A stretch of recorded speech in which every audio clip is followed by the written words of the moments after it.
Welcome into the best of the week here at Five Clubs. We had a very diverse week. Jimmy Dunne, who's the president of Seminole Golf Club, joined me on the day of the pro member. He went out and won it afterwards with his partner Ryan Fox. Andy Weitz, who's the chief marketing and communications officer of the PGA Tour, joined us as well. Emma Carpenter of the Five Clubs family to talk some college golf. Wagner Filet, Brendon Young, Johnson Wagner. John Wood, the team manager of the Ryder Cup, was with us. Of course, a big part of the NBC broadcast team. And Jerry Kelly as well to get some thoughts on his season and the overall landscape of PGA Tour champions. We hope you enjoy the best of the week of Five Clubs. For people who have a modest familiarity that this goes on every year, can you give people just a little history lesson how long this has been going on? There was a period there when I was on the professional staff, the event was not being conducted. Just an idea of when this started and then when it was returned, because it's become such a great day again. Well, as you say, if you look on the boards, you see well in the past, Nelson, Hogan, Middlecoff, Snead.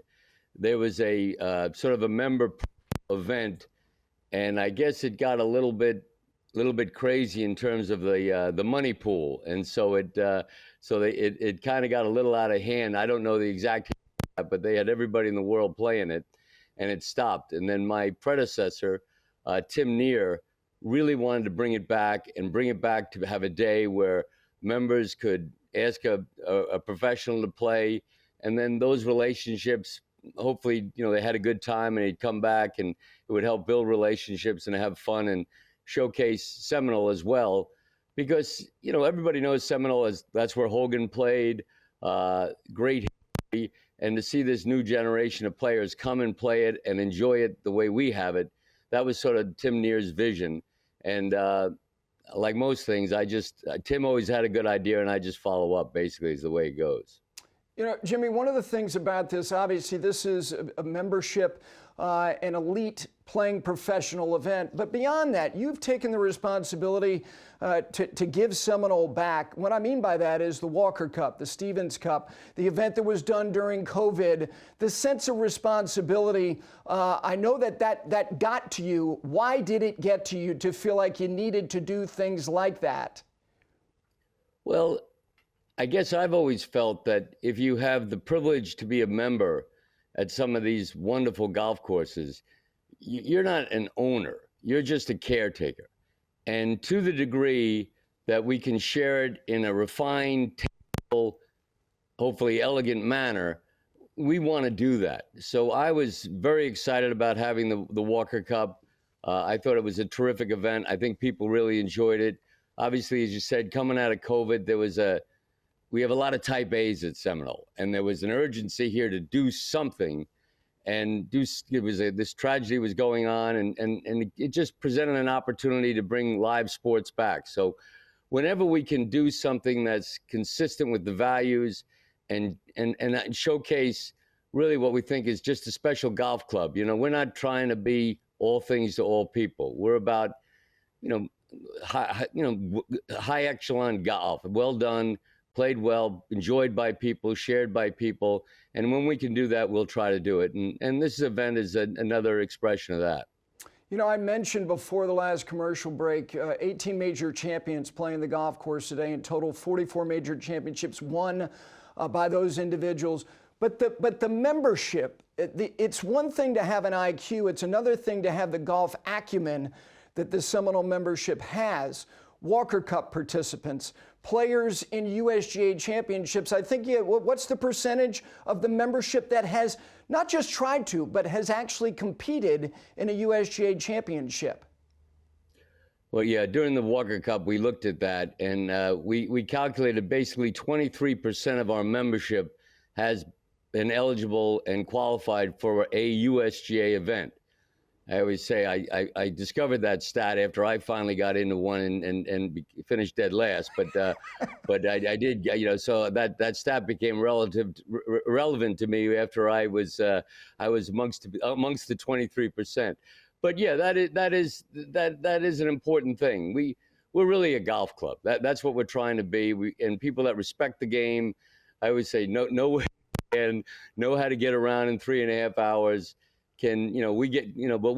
Everything goes in the hole, and it's just consistent. And then what we were able to do is our members really invite guys that they know, and these are become relationships and friendships, and they're rooting for them, and it's been a really neat thing to see. And we've got a variety of players.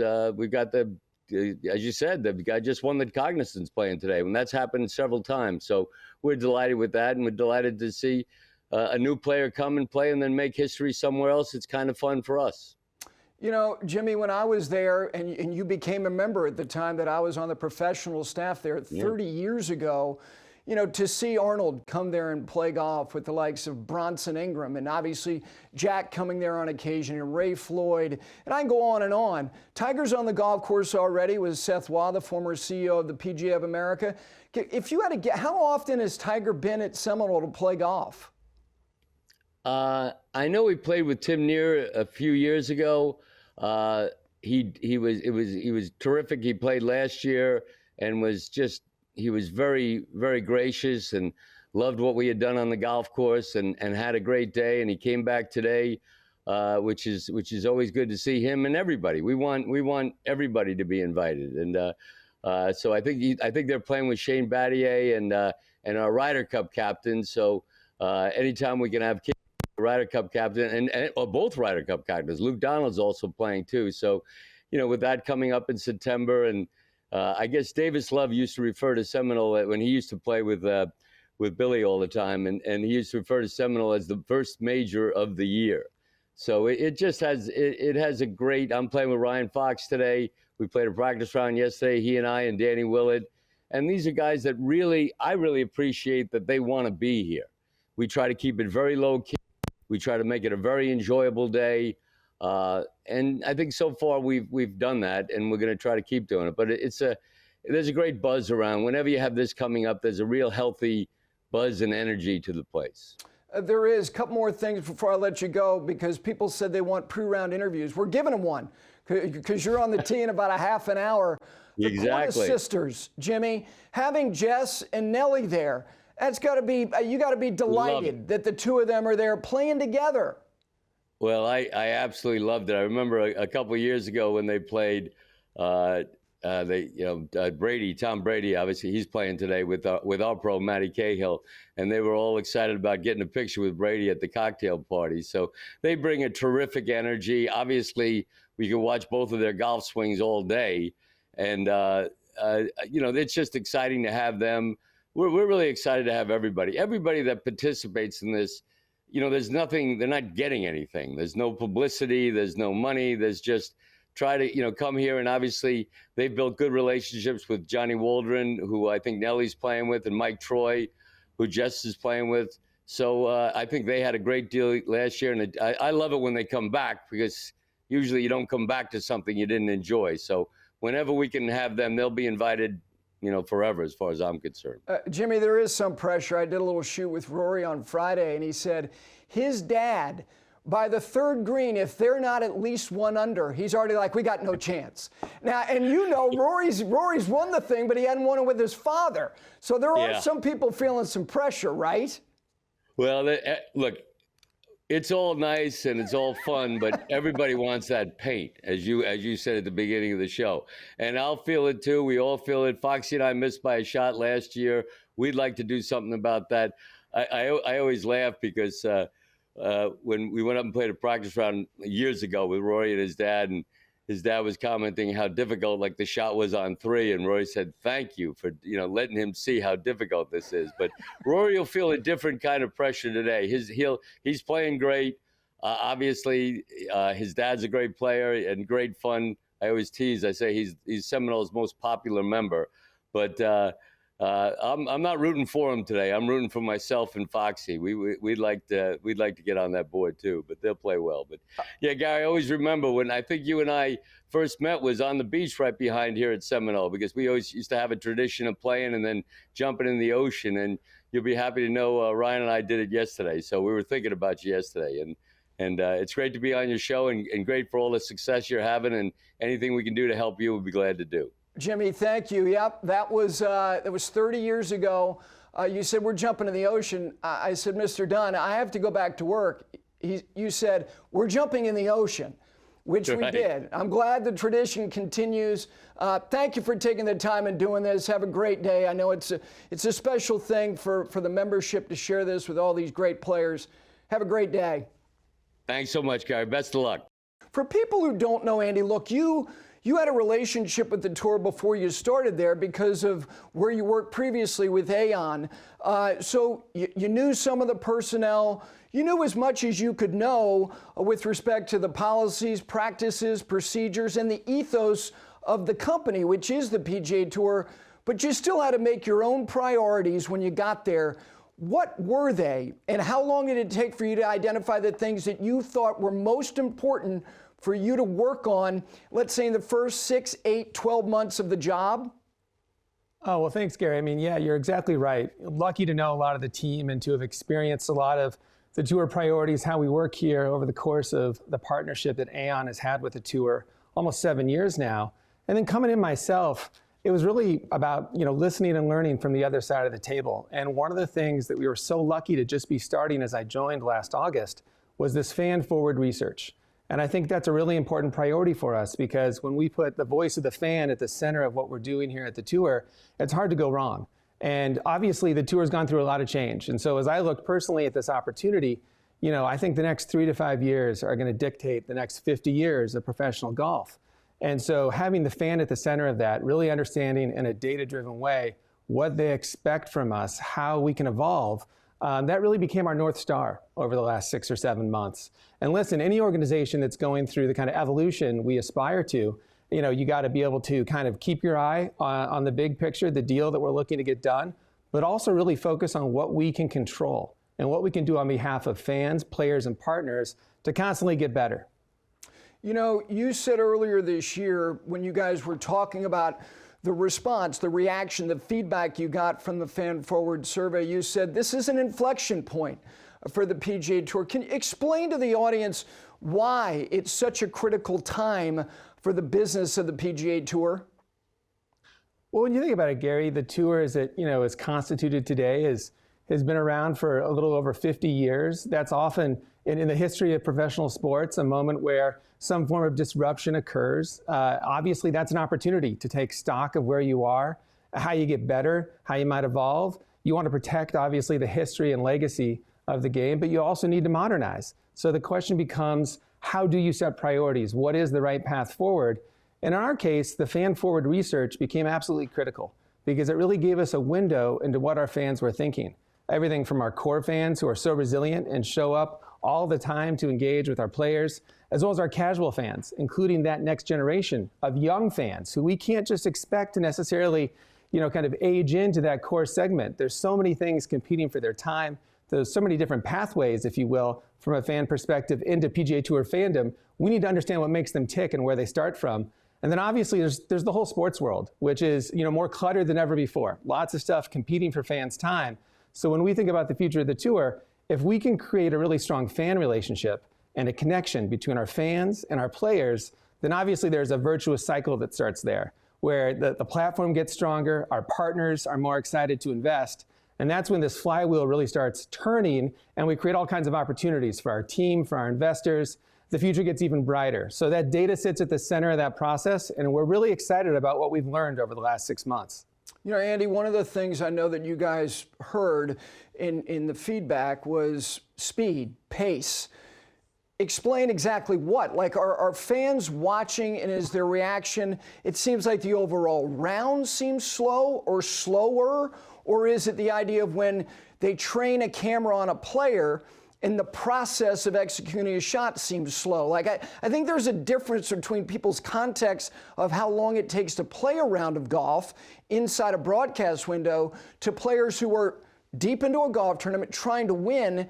And I'm not saying that they slow down, specifically, but we see more of them as opposed to cut to that shot. The story's building. What did you learn about pace and speed with the Fan Forward survey? Well, Gary, you just covered a lot of it. It's a great window into this conversation. And let me tell you, while I may be the new guy to an extent, obviously pace of play is not a new issue. So like everything else around here, it starts with listening and learning from our competition officials and our rules officials in terms of how this issue has evolved over the last 20 years or so. And you nailed it. It's both pace of play itself and perception of pace of play. So this starts with our broadcast partners and understanding how we can enhance the broadcast and move around in ways that really reward the viewer for staying engaged. But there's also aspects of it that relate to what happens inside the ropes. And let me give you an example. If you look at our time at Torrey Pines over the last month, right? Obviously pretty unique in that we played 2 tournaments there. Back at the Farmers Insurance Open, there was a little chatter about the fact that the rounds were approximately 5 hours and 26 minutes. Now those were threes, right? Playing in groups of 3. Just a few weeks later, obviously because of the tragedy in Los Angeles, we moved down for the Genesis Invitational. And again, in that case, playing in 2s at that signature event, we actually played those rounds in about 4 hours. So you have a 90-minute swing right there based on what our competitions officials would call you, like how many cars are on the freeway, if you will. That's the amount of players. And listen, some of the changes we made last year in terms of field size and eligibility will really have an impact in 26 because there will be fewer cards and fewer players playing the tournament. But that's only one aspect of it. I think that fans need to understand that we actually have a good sense of what we call average stroke time. So AST basically allows us to measure through shot length technology how long each player on tour is standing over the ball and how much time they take between each stroke. So with that in mind, there's a lot of ways into how we address the issue. Some of it could be more transparency, which could drive accountability, right? Some of our own players have said we should be posting and sharing AST in a stack rank order so everyone can see where everybody stands. Another way to look at it is potentially assessing penalty strokes, right? It may be that what we need to do is something similar to what you saw in Major League Baseball. Not necessarily a shot clock itself, but that notion of accountability. Either way, it's going to be about innovation and transparency. We think those are the 2 most important pieces of it. And the more we can do to help our fans understand and hold our players accountable, the more I think we'll see a better experience inside the ropes. And so for us, the way we think about it is everything's a gimmick until it's not. We have to start somewhere and we have to test. So we have this working group we've created. Again, it's critical that this is a player-led dialogue. So we've got a group of players looking at the issue. We've already announced that we're going to be testing some distance measuring device or rangefinder technology for a period of probably 4 events this summer. And I think you'll see us do more of that testing in the future in different ways to really understand the issue before we bring the best scalable solution to the tour itself. You've got voices with backgrounds now with SSG in the game of baseball. Baseball, and I thought very effectively, and I grew up a baseball fan, still am, used the minor league system to test potential changes to the major league product, including a pitch clock. Is it plausible that the Korn Ferry Tour, and it's not using it as some type of test tube, but why would it be impractical not to use the Korn Ferry Tour potential testing for implementation at the PGA Tour level for some of these initiatives? Gary, I think it's a great point. And I think you may see us do that. We look forward to sharing some new insights on that coming out of our working group in collaboration with our Player Advisory Council and the days and weeks ahead. And again, to get this right, it's going to have to be player-led. It'll be done together in a way that they feel they're holding each other accountable to better outcomes in terms of the fan experience. But you're right, there are parallels between minor league baseball and the Korn Ferry Tour, our entire pathway program, all the way from PGA Americas through PGA Tour U to KFT, not to mention on the Champions Tour. There's lots of ways that we can take actual play and look at different solutions to speed in ways that could really give us insights into the right solution at the PGA Tour level. So yeah, I think there's probably more of that on the horizon. The SSG Golf IQ, what have you learned from them? Again, like I said, these are very successful people in other sporting enterprises. Their input, their feedback, their view of the game, what is it? Great question, Gary. I think, stepping back for a moment, when you look at the growth capital that we took on board as part of PGA Tour Enterprises last year, I think the fact that we had a dozen bidders who wanted to invest in the PGA Tour, it's just a sign of the value of the platform and the opportunity ahead of us. And in bringing on SSG, that choice was as driven by much as like the financial capital as well as the expertise. So to your point, it's not just Major League Baseball. It's the NFL, the NBA, best practices from across what you might call the stick and ball sports. And they bring a lot of insights into how you manage your fan base, how you engage them, how you grow the experience on site, and how you further strengthen the overall platform. I think they have a real appreciation for the complexity of our organization. They value the heritage of the game, and they've also had some experience modernizing, in other sports. Look at the NBA, for instance, and what they did to open up the lane and increase three-point shooting. Look at the NFL and the way they took what was a liability in terms of health and safety and turned it into an asset as they protected the quarterback and increased scoring.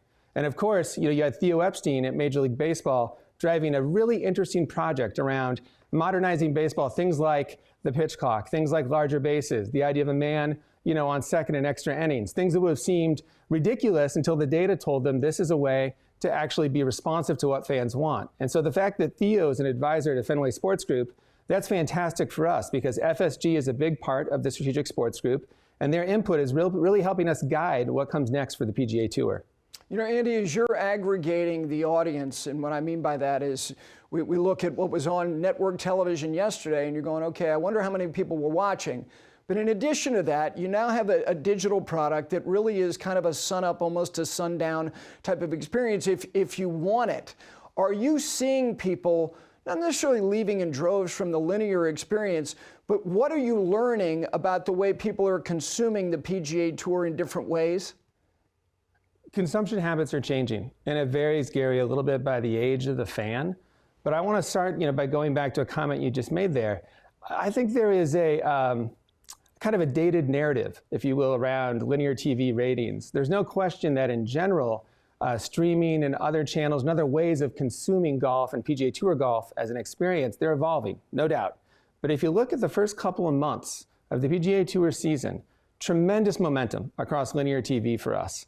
I think if you look since our network television debut at the Farmers Insurance Open, I believe we're up 17% year over year in our average audience, and our peak audience is up 11%. We're climbing above 4.1 million viewers at peak.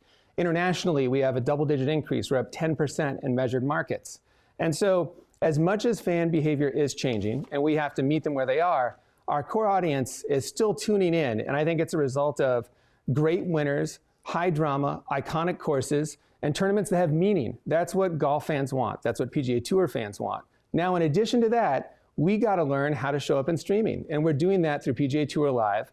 That data isn't as broadly shared, but over the last 3 years on ESPN+, PGA Tour Golf has been the most streamed live content every year. In 25, we're already off to a great start and on pace to do that again. So I think it's not just streaming and linear. I'd also say it's about, back to fans, how we create pathways from new forms of golf, right? Like look at what's happening on YouTube and how our younger fans are engaging with creators. And millions of those fans are following those creators and consuming golf in different lengths at different levels of detail. That's one of the reasons we created our Creator Council. We brought some of the top creators, if you will, I think there's a dozen on the council today, to the table to work with the tour so we can better understand how they're connecting with fans. We can get them under the tent, understand how we can be easier to work with, so they have an opportunity to get to know our players better, and we can refine and revise our media regulations to make it easier to create content together. Those are all examples of how I think we have momentum today and how we're looking around the corner to how we need to get better in the future. How do you explain to the audience about the things that are working, that continue to work without sounding defensive? I mean, because I think that's one of the challenges of people in positions like yours. It's like, yes, we obviously want to evolve. We want to listen.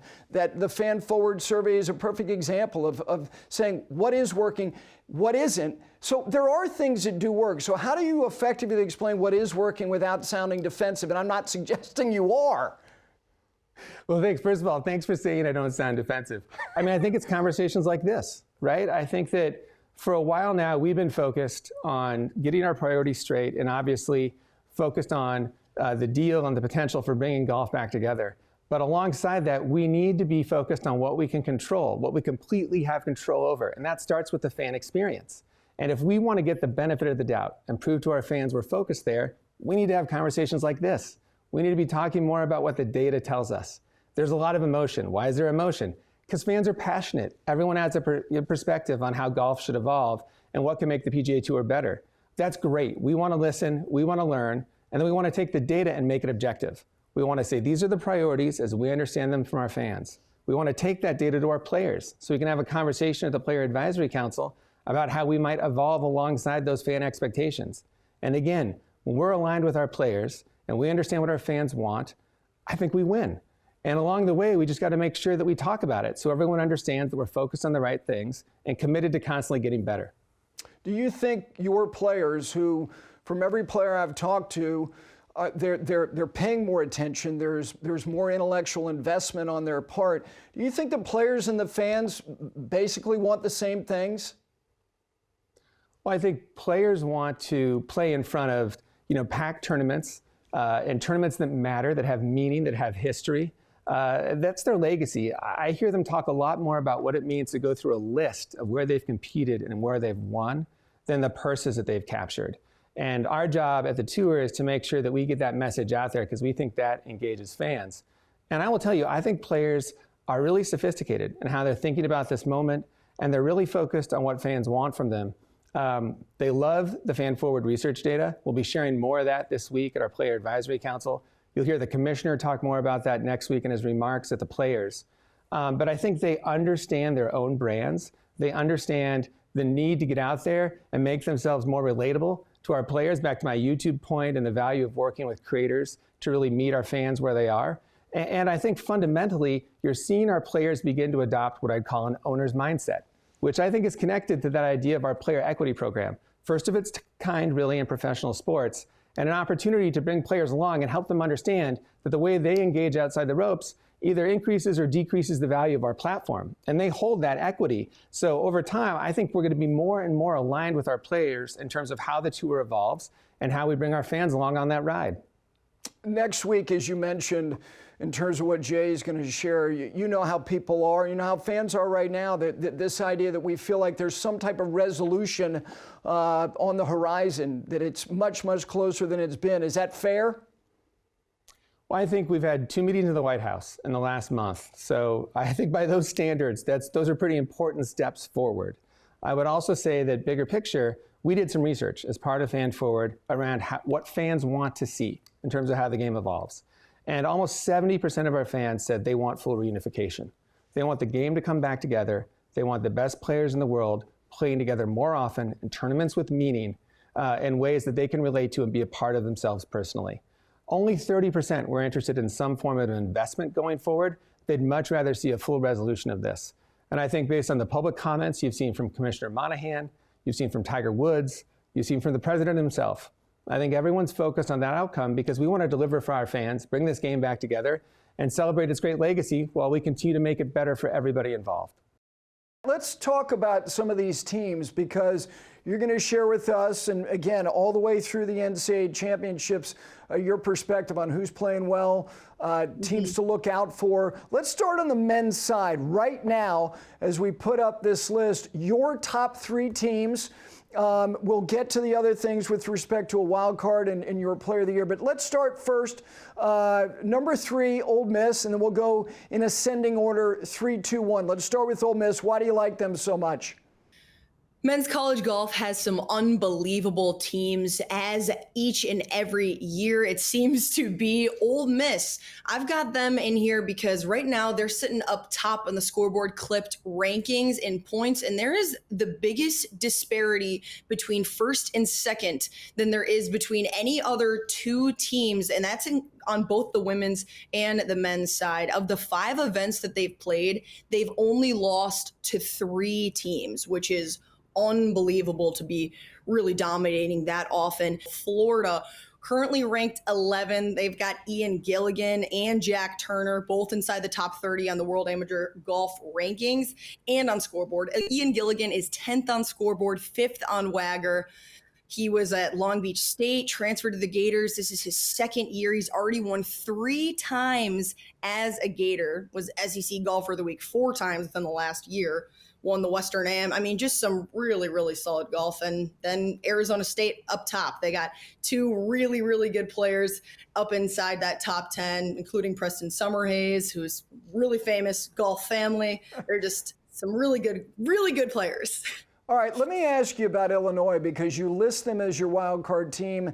Look, Mike Small has been doing it a long time, and you look at the success of guys who've gone on to the PGA Tour, but why do you have Illinois in a position of kind of being your wild card team? Yeah, Illinois is always a team that I followed really closely, given that I'm from Illinois. I got a lot of respect for these teams in some northern climates who play really well year after year after year. They won 13 of the last 15 Big Ten championships. Mike Small, he has been a legendary coach. And I think that when you got legendary coaching, you're going to get legendary players. You've got players who continue to play well on tour as pros. And I think that they're a team that you always got to look out for. All right, your player of the year, Emma, is Luke Clinton. And people are going, of course. I mean, look at him. He's got a PGA Tour card in his pocket. Is there anybody close to him, or is he definitively and emphatically the best player on the men's side?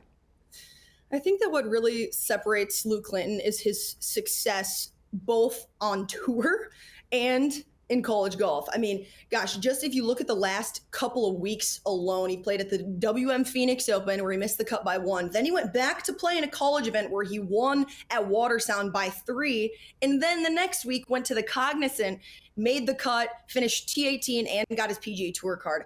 A lot of these college players have gotten a couple of starts on tour, but Luke Clinton really stands out in how well he's able to play in professional events. I think that that's just what goes to show about the way that he performs under pressure. He finished solo 5th at the Wyndham Championship last year, which made him one of 2 guys to only have 3 top 10s as an amateur in the same season. You know who that other guy was, Gary? It was Jack Nicklaus. So nice company to be keeping. I think the point you made, though, Emma, is important that, look, it'd be natural, not only the disappointment of being at the WM Phoenix Open, because he had it on the doorstep if he made the cut there, that he would have his tour card. He goes back, plays a college event, is focused and wins, and then turns right around and does what he did at the Cognizant Classic. All right, let's get to the women's side as we put up your top 3 teams. Let's start right there. Start at number 3 in ascending order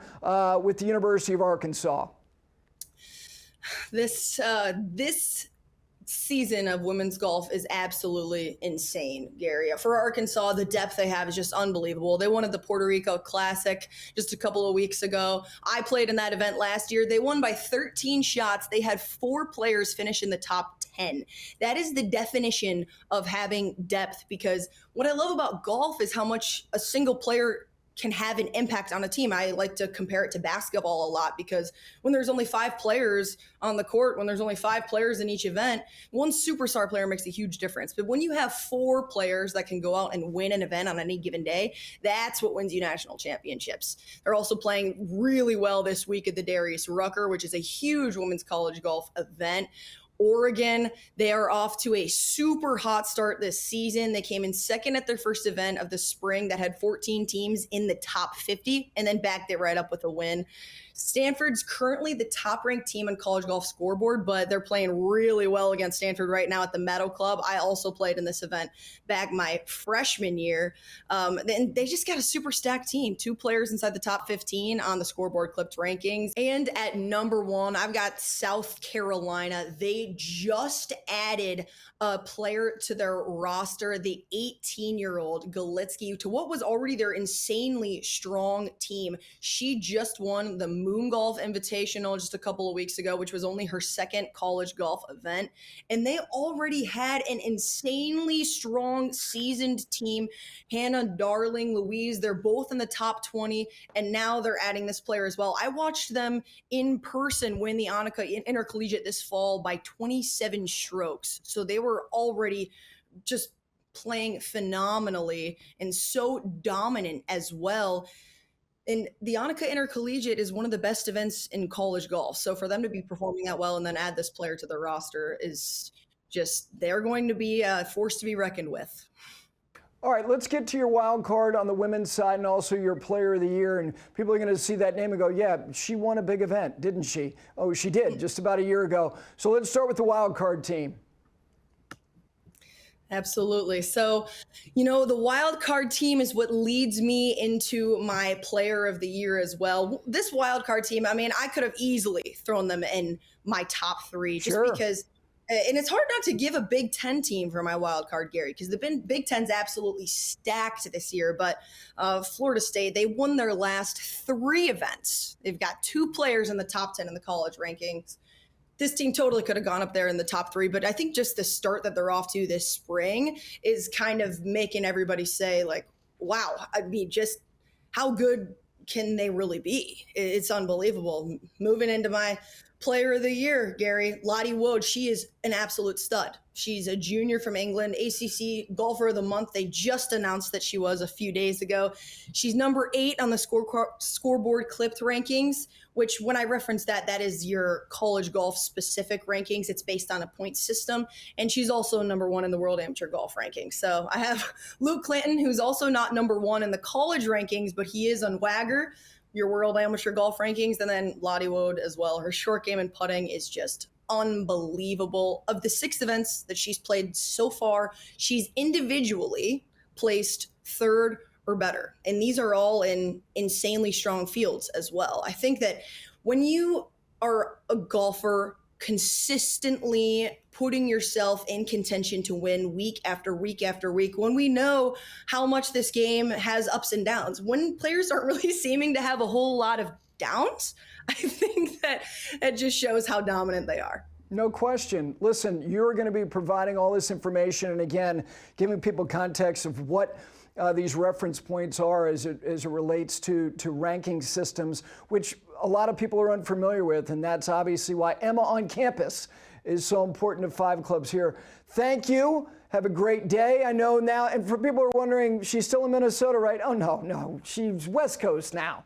She's a West Coast girl. We will talk to you very soon because all of these events are building all the momentum, like you said, from here into conference, and obviously regionals, and then the national championship. And we have you along the way to keep everybody educated on what is going on. Thank you so much. Gary, thank you so much. It's been such a pleasure talking to you, and I can't wait to come back with some more updates. To see you two negotiating something during the break was part comical, part tragic, really. Let's talk about this. If he gets up and leaves halfway through, it means that you moved up the alternate list in Puerto Rico.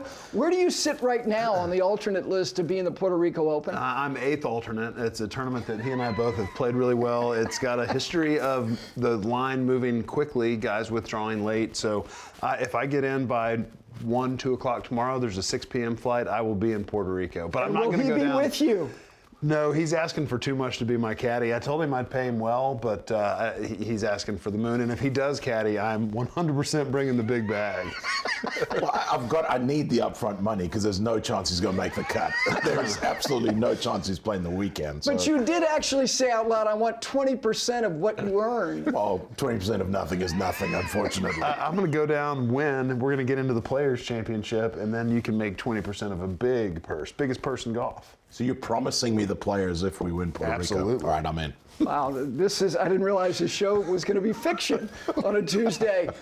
Before we talk about Bay Hill, a little peek ahead to the Players, your thoughts, just having John Wood on, talking about setup. Look, you guys you went out there every week, and you get out there and you go, okay, this is going to be a challenging week. Were you surprised and / disappointed at all with last week? Well, I think, and we talked about this last night, I think what they've done at that tournament is they've gotten a lot of feedback over the years. I mean, 07 was our rookie year, and that was the first year at PGA National, and it was a brute. The cut was +4, and it was kind of always that way. The rough was thick, it was up. The 10th hole, changing it to a par 4, from a par 4 to a par 5, obviously you can just take 4 strokes off right there, so the winning number would have been 15. But I think in an effort to entice people to come, to not be just beat up on a daily basis, I think they're doing the right things. But knowing what's after it as well, as John said. And that being said, like you made the point last night about if it was just normal Bermuda rough and not overseeded, it would play so much more fun. It could be firmer, it could be faster, and having those jumpy irons coming out of that rough would be amazing. Yeah, I think obviously the overseeded makes it look great on TV. It makes it pop. We see that bright green look, but I would love it to play as Bermuda. That golf course is so much about angles. You kind of take that away a little bit when you're playing out of a predictable rye rough. When you're in the Bermuda, you need those angles because you don't know if it's going to come out, fast, if it's going to come out slow. And we know that this is a golf course where there's trouble short of greens, there's trouble over greens. So to me, when they overseeded it and the way it played, it kind of lost its identity a little bit. Yeah, you know, Joe Highsmith was so locked in, like he didn't hit one like scratchy shot. When guys win for the first time, like when you won in Houston, people are like, who is this guy? I need to know something. What, if anything, impressed you most about the fact that he did it in the manner he did it? Not only toward the end, but the whole weekend. I love seeing a guy make the cut on the number and go on to win, shooting a pair of 64s. But for me, it was the way he finished. You come to that bear trap. Now he knows he has the lead. Yes. And the 3 iron shots he hit on 15, 16, 17 were perfect. Perfect. And like leaving it on 17, making that birdie. But 15 to me is one of the hardest shots on the PGA Tour. And to execute it exactly where he needed to, under the gun with the lead, was remarkable.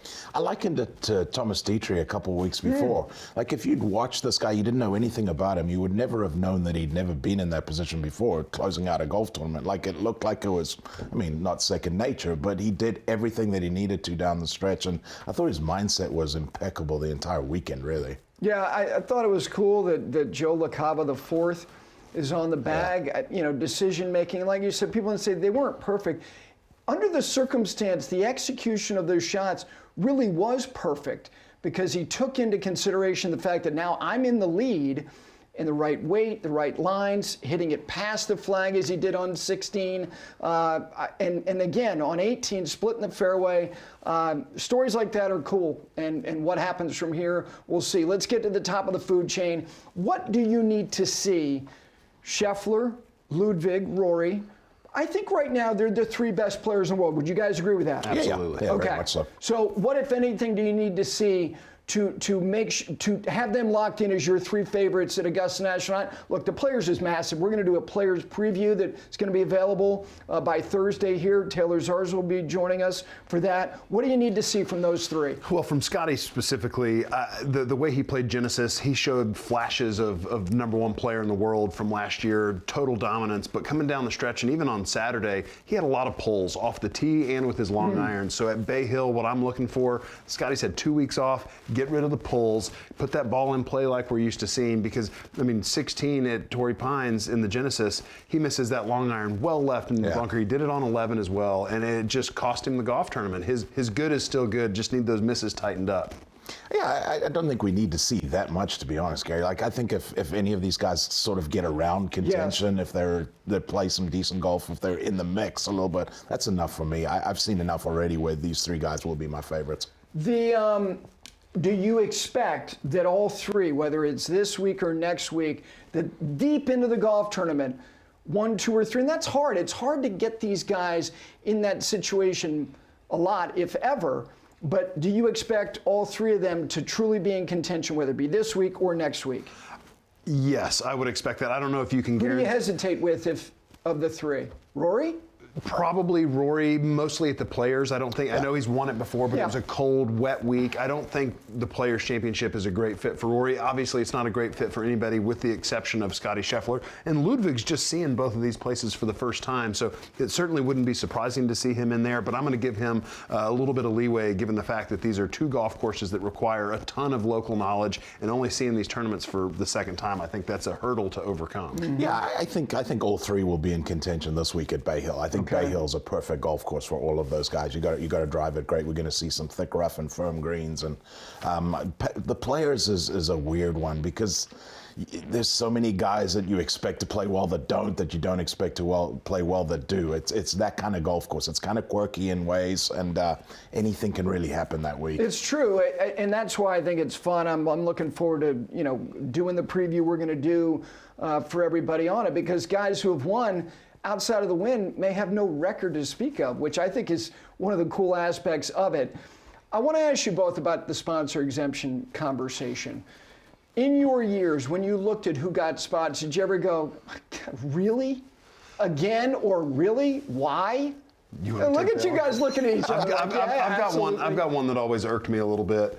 He was a USAM champ, and I get it. Ricky Barnes seemed to get sponsor exemption after sponsor exemption. He basically earned his card on that and then sustained it for 15 years based on how many spots he would get continuously. Not that he wasn't deserving, but at some point those have to run out a bit. Okay. Yeah, there were certain guys that their names would pop up more than you would like to have seen them. I understand you win the USM that next year, sure, get some exemptions. But yes, with Ricky, that kind of seemed to keep on going for the years following.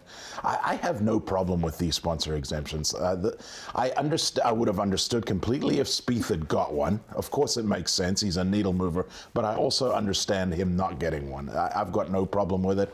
He's been given a lot of these exemptions. I don't think it's a great look if we continue to see the same names with sponsor exemptions into all these signature events. He never really supported that event when it wasn't a signature event. No, because of the Texas events, it was tricky for him to do a lot of the Florida swing, and then knowing, in addition, he's always going to play the Players, the Masters, and the month of May is a Texas month, you know. So, and I don't think it was trying to shun Arnold Palmer or the event. It was just, look, certain things line up for certain players, and with respect to this one, it didn't. You guys look at it different now with the lens that you have now than you did when you were a player? Yeah, and I mean, for me, a sponsor exemption is that. If a tournament wants you there, and they have restrictions, you had to have finished in the top 125 last year, and if a sponsor wants a player in the field, it's their right to make that decision. So I really have no issue as long as whoever they pick. I'm more surprised that Ricky Fowler didn't get one because he was a big supporter of that tournament. Big time. He really did. But the umbrella on his gear exactly. Came up one year when he was not even in the field to patronize the event.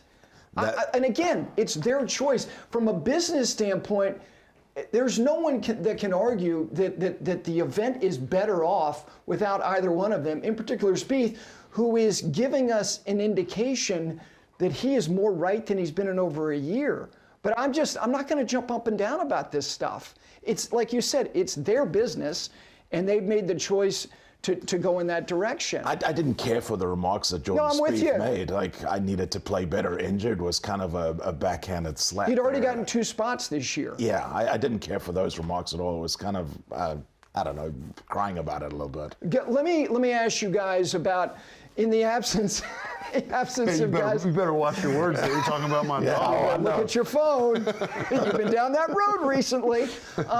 Guys who you are encouraged by or impressed by, who have not won, but give me some names of guys that you're like, this guy is playing really good golf. Justin Thomas. I think Justin Thomas has played some great golf. He's trending. He's rising. He's trending, yeah, and he's got that swagger back. He's got that little chip on his shoulder still going. I think Justin Thomas is primed for some big things. I've been incredibly impressed. Now he won the last event of the year, but Maverick McNeely big time has moved up to 12th in the world, and just some Americans that he's ahead of right now: Cantlay, Henley, Bradley, Billy Ho, Thigala, Finau, Burns, and Akshay Bhatia. Guys that you think of as top players. Maverick McNeely is on the cusp of being a top 10 player in the world. The run he's been on since middle of last fall through now has been impressive. And if it weren't for Ludwig going off on those last 5 holes at the Genesis, Maverick McNeely would be a signature event champion. It's interesting because this gets to the other names you just mentioned, who he's ahead of in the world rankings. I think the back half, and again, I understand it's early March, but of the United States Ryder Cup team, the complexion of the back half of that roster could be the likes of a Maverick McNeely. I think it's plausible. And then I know people are kicking around Luke Clanton, like people have got this infatuation with him.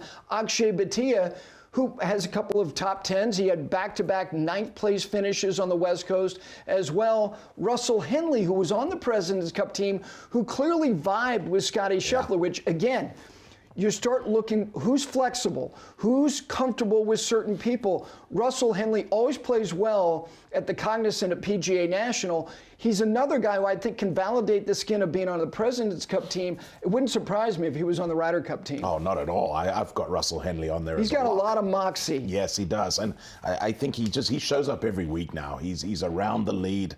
I think the knock on him is he hasn't won enough because of the amount of times he's been in that position, but it seems like he's around the lead every week now. And just to touch on the Luke Clanton thing, yes. I mean, Ludwig Oberg hadn't played really he had played a couple professional events when he got his card, and he made it onto that European team. Luke Clanton has done a ton at the PGA Tour level, so who knows what he's going to be capable of after NCAAs this year. He's going to go on. He may very well. He's inside the top 100 in the world. I know he as may. An amateur. Like, I don't think that's a stretch to think that he could legitimately be on that team. He's fiery, some young blood. If I was one of these American players, I would love to be a partner with Luke Clanton. You know, it's interesting. We're in March, But the way that the world is now, because Scotty was injured, he didn't play early when we thought we would see a little bit more of him. Schauffele hadn't played at all. Rory, it's been a few starts. So if I asked you who's played the best golf in 2025, can you give me an answer that you have conviction in? Boy, that is a great question. I really can't. No one's really stood out yet. It's like you said, some of those big names haven't really stepped up. I would have to say Rory, just because of his win at AT&T at Pebble Beach. But it's such a small sample size, and some of the big names haven't been out there as much. So I would say Rory right now. Let me ask you about Scotty, because everybody knows his season didn't start when he wanted it to, when it was intended to start. Based on what you've seen, how close do you think he is? Close? I think he's probably very close, yeah. I haven't spoken with Ted Scott. Usually I talk to Ted a lot, his caddy, but we haven't spoken lately. But I got to think he's getting really close to coming back. And, knowing Scotty Scheffler as mild manners as he seemed, he is so competitive. And I think this might even light a bigger fire under him to get out here and not necessarily catch up, but, remind everybody who he is as a player. John, one of the things that I've always appreciated about you and about the other guys who were in the job that you formerly had, which was, being out there carrying a bag for one of the best players in the world, is I know I could go to caddies and say on a Wednesday, what do you think the number is going to be? So with that being said, people were, I think, disoriented by what happened, especially on Thursday of last week with Jake Knapp shooting 59. People were carping about the setup of the golf course. The Florida swing has always been associated with it's more penal, it's more punitive when you make mistakes. Do you think Bay Hill this week is one of the hardest 3 setups on tour? Non-major. Without question. Without question. I mean, it started, I would say, when Tiger was winning seemingly every year. In that stretch, I think it was Arnie 100% who decided, I want this to be a major, major test. The rough is always as thick as we play all year, and sometimes even thicker than the U.S. Open. The greens typically get extremely firm by the end of the week. They kind of start off not too bad, and the X factor is always the wind there. If you get that thick a rough, firm greens, and wind, that's the recipe for challenging these guys. You take any of those things away, somebody's going to find a way to shoot a really good score, especially if the conditions are soft. But the fact that you've got all those 3, it makes it always one of the toughest tests on tour. And, you can escape from trees. If you hit it into trees, you can escape. You can't escape from hitting it in the water, and there's water all over Bay Hill. It's a white knuckle test from the get-go. If you have plans on winning that tournament from the first hole through the last hole on Sunday, every shot is huge. The algorithm, if I said to you, if we had setups like this once every 4 weeks or once every 3 weeks, what do you think from the TV standpoint would be best to give to the audience something as arduous as this week could be? How often? I think that's probably a good number. In my opinion, the signature events have more of an opportunity to do that because nobody's going to skip a signature event. They're going to get the field because obviously the money is huge, the points are huge, all the best players are there. So guys aren't going to pick and choose at the signature events. I think if you're not a signature event, I don't have a problem with what Cognizant did last week because I think a lot of guys would see that telecast and it was so difficult and so penal, and they're thinking, I don't want to go somewhere where I'm going to get beat up right before the Arnold Palmer Invitational and the Players Championship. So I know some guys had a problem with last week, but I think it's possible that some of these events that aren't signature events might want to make it more conducive to scoring and make it more enjoyable to play the golf course. So I think those really stern tests should come at the signature events. And like I said, players won't have a choice whether they skip them or not. They're going to play no matter what. John, would you alter or tweak the criteria, the size of fields? Some have cuts, some don't. What would you change or alter going into 2026 if you could?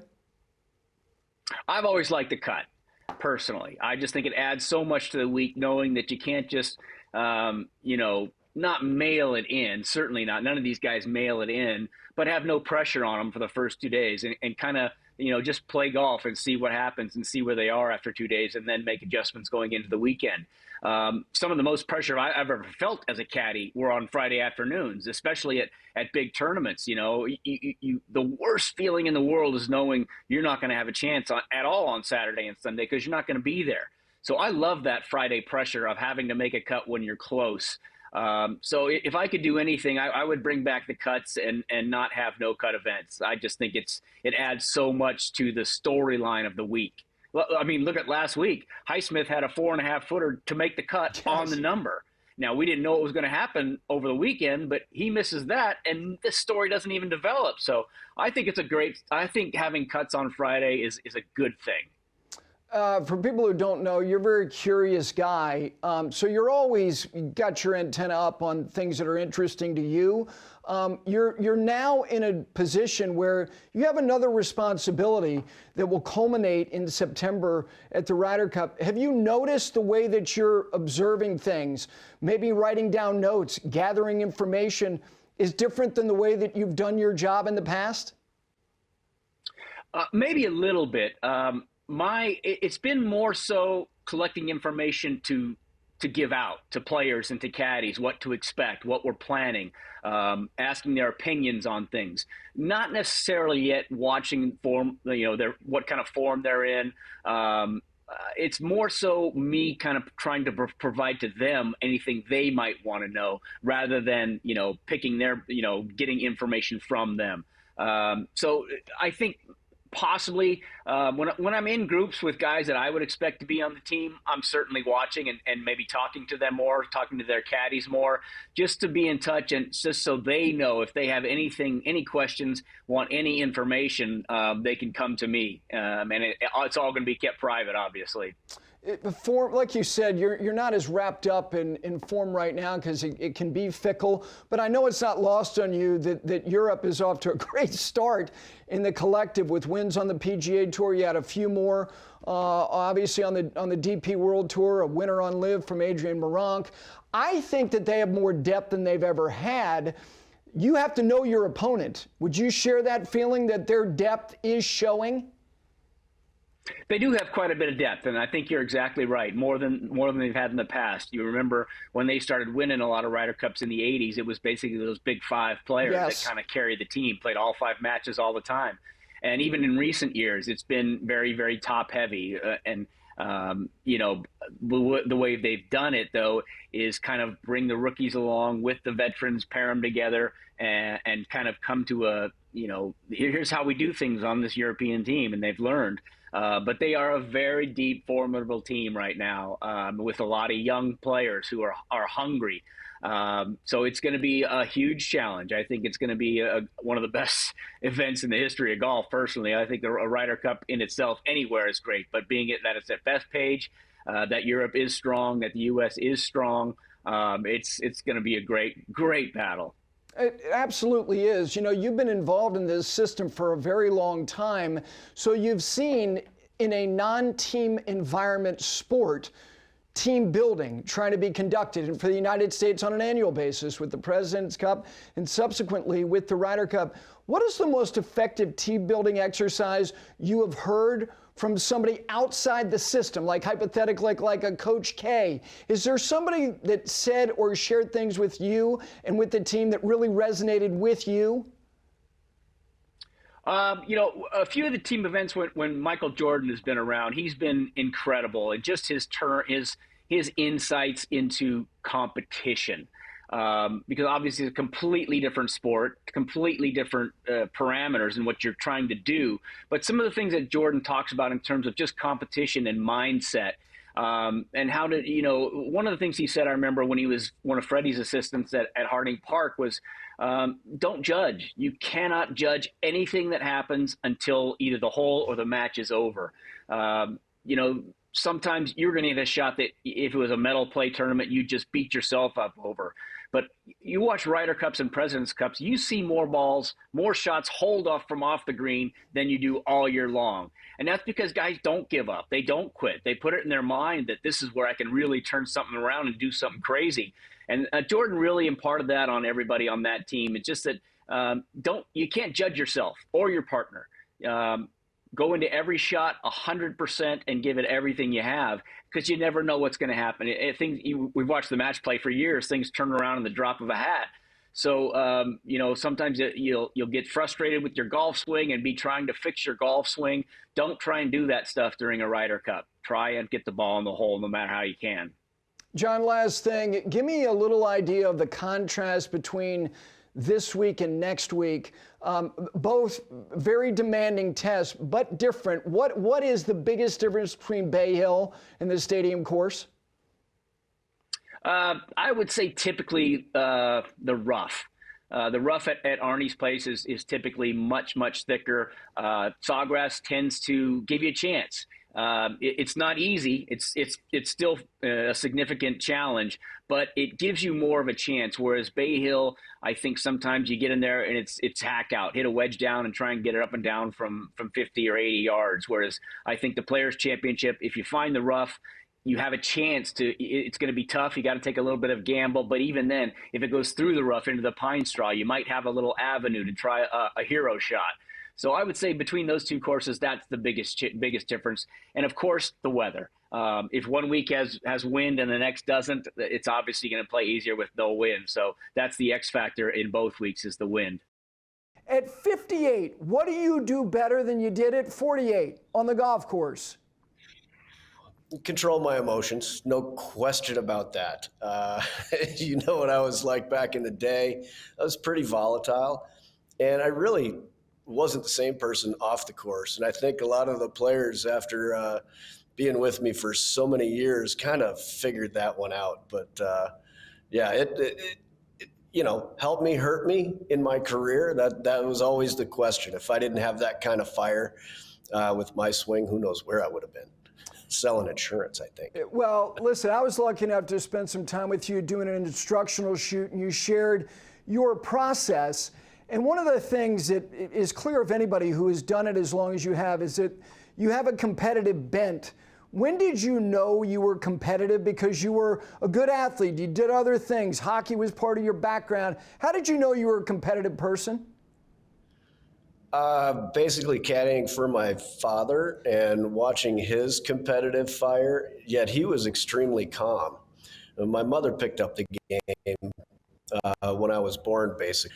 She was with me on the range all the time as soon as I could walk. And her competitive fire, watching that, was really incredible. So I was just kind of born out of the two of them, obviously. But it turned into a great mix of the two of them. I was more my mom on the course and my dad off the course.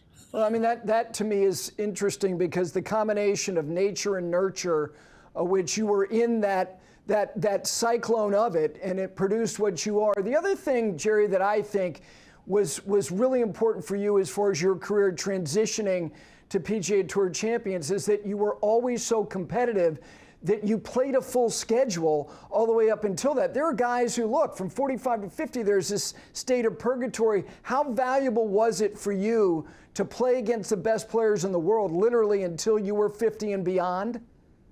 I think that was everything. And I truly tried to set myself up for that scenario. I played a lot of tournaments. I wasn't that player who could focus on the majors.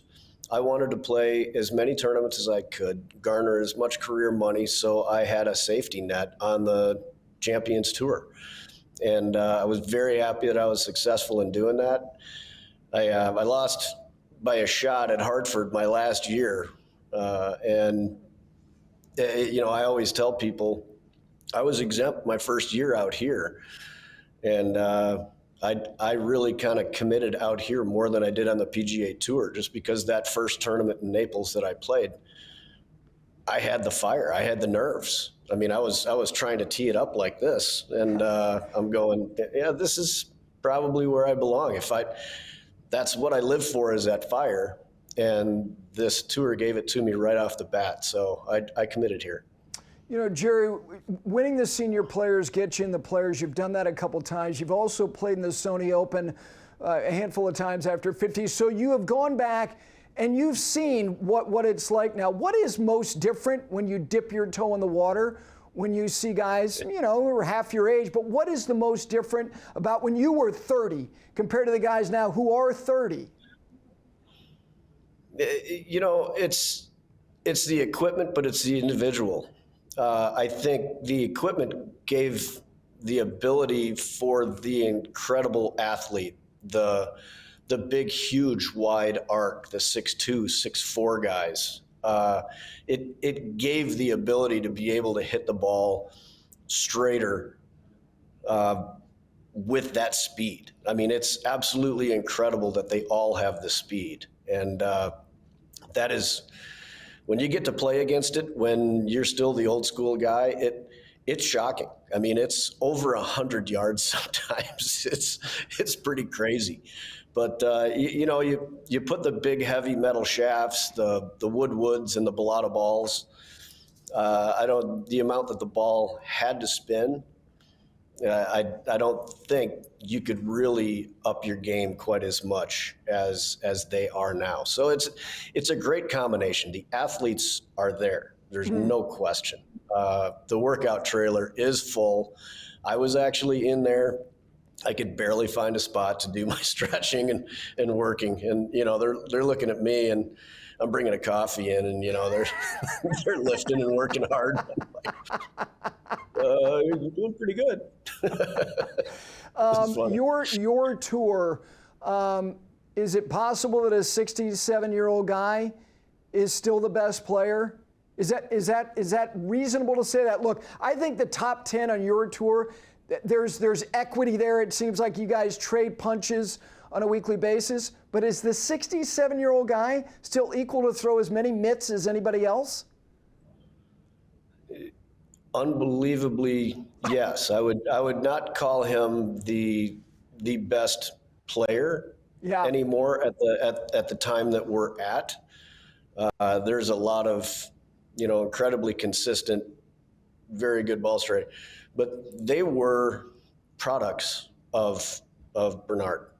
There's to watch that kind of consistency and what he can do week in and week out, and the effort that he puts in every week. He's the first guy there on Monday, and they're charting the golf course, and he's played these golf courses for a really long time, and they're stepping everything off every single week. The commitment that they have, whether it's OCD or not, it's still extremely impressive at his age, the amount of time. And he and Terry, his caddy, I mean, they're a great team, and they're out there constantly. But the players out here have gotten better. Yeah. Courses. I think when the guys come out from the PGA Tour, they're kind of like, well, you guys aren't playing it that short. The courses aren't that easy, as in being short 67, 6,800 yards, you know, let's just bomb it out there. That's not the case out here. There's some golf courses, and our majors this year, you'll be able to see that, no question. Here's the thing about him is that when he got to 60, I thought, like it does with everybody who's been great out there, that it would dry up, because I was looking in the total wins by the other four guys in the top 5 all times on wins combined. They had 6 wins after 60. He now has 3 times that almost. That alone, Jerry, look, to try to explain that to people in terms of the level of accomplishment for the elongated period of time is mind-numbing. They have no idea the sheer excellence that this guy has brought in his entire career. You know, he got stigmatized probably a little bit for the yips, but the way that he got through that and worked through that, and how great of a putter he is now,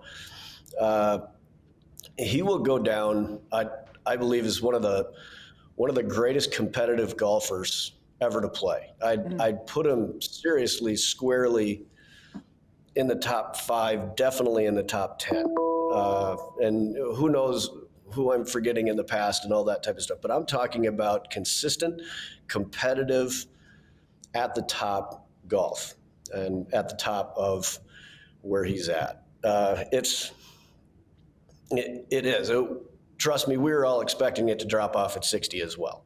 So we knew the numbers that he was at, and he was only getting better, it seemed like. And, he wills the ball where he wants it to go. And he's an extremely conservative player. But then when he gets in that situation where he has to go a little more aggressive, where he has to go at the pin, he doesn't miss a beat. I think he's so consistent at picking his perfect spot away from the pin and hitting that spot consistently and playing the percentages that when he goes at the pin, he knows he can go right at the pin because he's hit his spot away from the pin perfectly all the way up. And, most of us kind of go at the pins and then we're either to the right or to the left, hopefully the right distance. And he is just methodically picking a golf course apart. No doubt. I got to ask you, a guy who's going to turn 50 at the end of the year, you, like so many, were sucked into that vortex in your prime. Here comes this guy, and he's the 100-year flood, and he raises all the boats in the game. And I'm obviously talking about Tiger. Does your intuition tell you that he wants to be out there a little bit with you guys starting next year? I think number one, Tiger really wants to win more USGA championships. Maybe some more PGA of America, maybe Players. I think our majors are pretty enticing. Yeah. I think first and foremost, if he could put that Conquistador helmet on in Tucson and win the Cologuard Classic, I think that would be a capper to his career that it would be mind-blowing. Well, we hope you enjoyed the best of the week. Next week, it's just one show, but it's 2 big hours. Monday of Players Week. Damon Hack and Steve Sands are going to join me from the NBC Golf Channel family. Speaking of which, how about Kevin Kisner, the lead analyst for NBC's golf coverage and the lead analyst of the Players Championship, will join us on Monday. And finally, Taylor Zarzer with me in studio. 2 big hours of 5 clubs to start Players Championship Week. We'll see you then.